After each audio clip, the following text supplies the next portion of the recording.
শুরুতে জানিয়ে দেব, ইরানের ক্ষমতায় আসার মতো সম্ভাব্য উত্তরসূরিরা সবাই নিহত, ট্রাম্প। তারপর জানিয়ে দেব, ইসরায়েল ও সৌদির চাপেই ইরানে যুক্তরাষ্ট্রের হামলা, বার্নি স্যান্ডার্স। এখন জানিয়ে দেব, হিজবুল্লাহর সামরিক কার্যক্রম নিষিদ্ধ করল লেবানন সরকার। এবং সর্বশেষ জানিয়ে দেব, ইরানিদের সরকার পরিবর্তনের অপূর্ব সুযোগ কাজে লাগাতে বললেন মার্কিন প্রতিরক্ষামন্ত্রী। দর্শক, এতক্ষণ শুনছিলেন সংবাদ শিরোনাম। এখন শুনবেন বিস্তারিত জানার আগে আপনি যদি আমাদের চ্যানেলে নতুন এসে থাকেন, সাবস্ক্রাইব করুন। আর আপনি কোথা থেকে ভিডিওটা দেখছেন তা কমেন্ট করুন। এখন বিস্তারিত। ইরানের ক্ষমতায় আসার মতো সম্ভাব্য উত্তরসূরিরা সবাই নিহত, ট্রাম্প। মার্কিন প্রেসিডেন্ট ডোনাল্ড ট্রাম্প দাবি করেছেন, যুক্তরাষ্ট্র ও ইসরায়েলের যৌথ হামলায় ইরানের ক্ষমতায় আসার সম্ভাবনা ছিল এমন প্রায় সব ব্যক্তি নিহত হয়েছেন। এবিসি নিউজকে দেওয়া সাক্ষাৎকারে ট্রাম্প বলেন, শনিবার পরিচালিত যৌথ হামলা এতটাই সফল ছিল যে সম্ভাব্য উত্তরসূরিদের অধিকাংশই নির্মূল হয়ে গেছে। এবিসি নিউজের সাংবাদিক জনাথন কার্লকে তিনি বলেন, আমরা যাদের সম্ভাব্য প্রার্থী হিসেবে বিবেচনা করছিলাম তারা কেউই আর ক্ষমতায় আসতে পারবে না, কারণ তারা সবাই মৃত। এমনকি দ্বিতীয় ও তৃতীয় সারির নেতারাও নিহত হয়েছেন।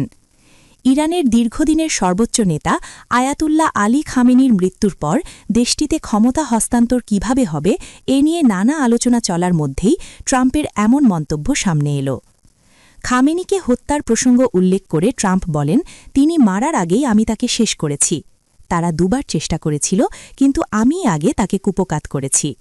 2024 সালে প্রেসিডেন্ট নির্বাচনের আগে ট্রাম্পকে হত্যার ব্যর্থ ষড়যন্ত্রের অভিযোগে যুক্তরাষ্ট্রের বিচার বিভাগ ফেডারেল অভিযোগ গঠন করেছিল। আদালতের নথি অনুযায়ী ওই ষড়যন্ত্রে জড়িত সন্দেহভাজন ফরহাদ শাকিরিকে ট্রাম্পের ওপর নজরদারি ও হত্যার দায়িত্ব দিয়েছিলেন ইরানি কর্মকর্তারা। নিউ ইয়র্ক টাইমসকে দেওয়া পৃথক এক সাক্ষাৎকারে ট্রাম্প বলেন, ইরানেও ভেনেজুয়েলার মতো ক্ষমতা হস্তান্তরের মডেল অনুসরণ করা হতে পারে।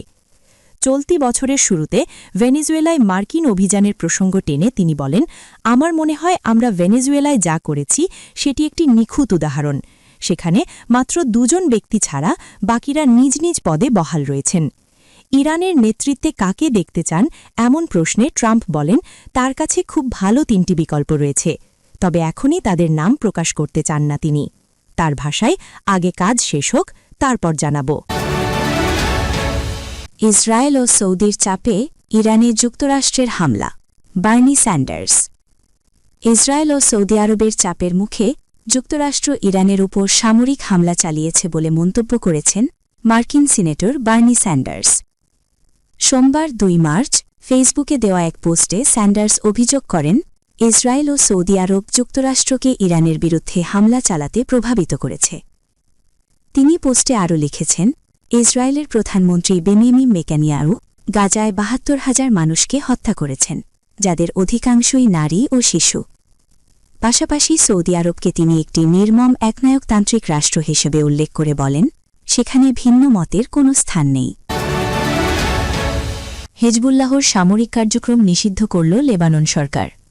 লেবানন সরকার হিজবুল্লাহর সামরিক ও নিরাপত্তা কার্যক্রমের উপর তাৎক্ষণিক নিষেধাজ্ঞা আরোপ করেছে। বার্তা সংস্থা এএফপি জানায়, লেবাননের প্রধানমন্ত্রী নওয়াফ সালাম দলটিকে তাদের অস্ত্র রাষ্ট্রের কাছে হস্তান্তরের আহ্বান জানিয়েছেন।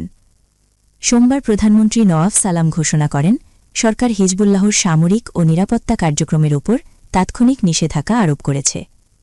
দলটিকে রাষ্ট্রের কাছে তাদের অস্ত্র হস্তান্তরের আহ্বান জানিয়েছেন তিনি বৈধ রাষ্ট্রীয় প্রতিষ্ঠানের কাঠামোর বাইরে লেবাননের ভূখণ্ড থেকে পরিচালিত যে কোনো সামরিক তৎপরতা সম্পূর্ণরূপে প্রত্যাখ্যানের ঘোষণা দেন।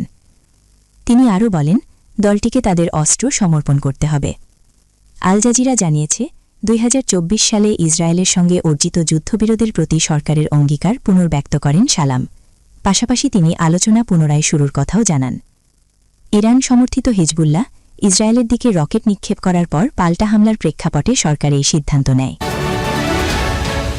ইরানিদের সরকার পরিবর্তনের অপূর্ব সুযোগ কাজে লাগাতে বললেন মার্কিন প্রতিরক্ষামন্ত্রী। মার্কিন প্রতিরক্ষামন্ত্রী পিট হেগসেথ বলেছেন, ওয়াশিংটন আশা করছে ইরানের জনগণ সরকার পরিবর্তনের অপূর্ব সুযোগ কাজে লাগাবে। খবর আল জাজিরার। মার্কিন প্রেসিডেন্ট ডোনাল্ড ট্রাম্পের আগের বক্তব্যের উল্লেখ করে তিনি বলেন, প্রেসিডেন্ট স্পষ্ট করে দিয়েছেন যে এখনই তোমাদের সময়, যা স্পষ্টতই ইরানের জনগণের উদ্দেশ্যে দেওয়া বার্তা। ইরানের নিরাপত্তা বাহিনীকে সতর্ক করে হেক্সেথ বলেন, তাদের পরবর্তী পদক্ষেপ অত্যন্ত সতর্কতার সঙ্গে বিবেচনা করা উচিত। সম্মেলনে কড়া সতর্কবার্তা দিয়ে মার্কিন প্রতিরক্ষামন্ত্রী বলেন, মার্কিন নাগরিকদের মৃত্যুর জন্য দায়ীদের খুঁজে বের করে হত্যা করা হবে। হেক্সেথ বলেন, ইরানকে কোনোভাবেই পারমাণবিক অস্ত্র অর্জন করতে দেওয়া যাবে না। তেহরান তাদের পারমাণবিক উচ্চাকাঙ্ক্ষাকে ঢাল হিসেবে ব্যবহার করে সামরিক সক্ষমতা জোরদার করছে।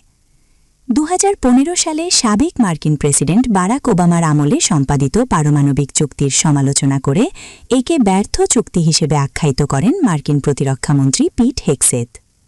হেক্সেথ বলেন, চলমান অভিযান অপারেশন এপিক ফিউরির লক্ষ্য হল ইরানের ক্ষেপণাস্ত্র উৎপাদন স্থাপনা, নৌ সম্পদ এবং অন্যান্য নিরাপত্তা অবকাঠামো ধ্বংস করা।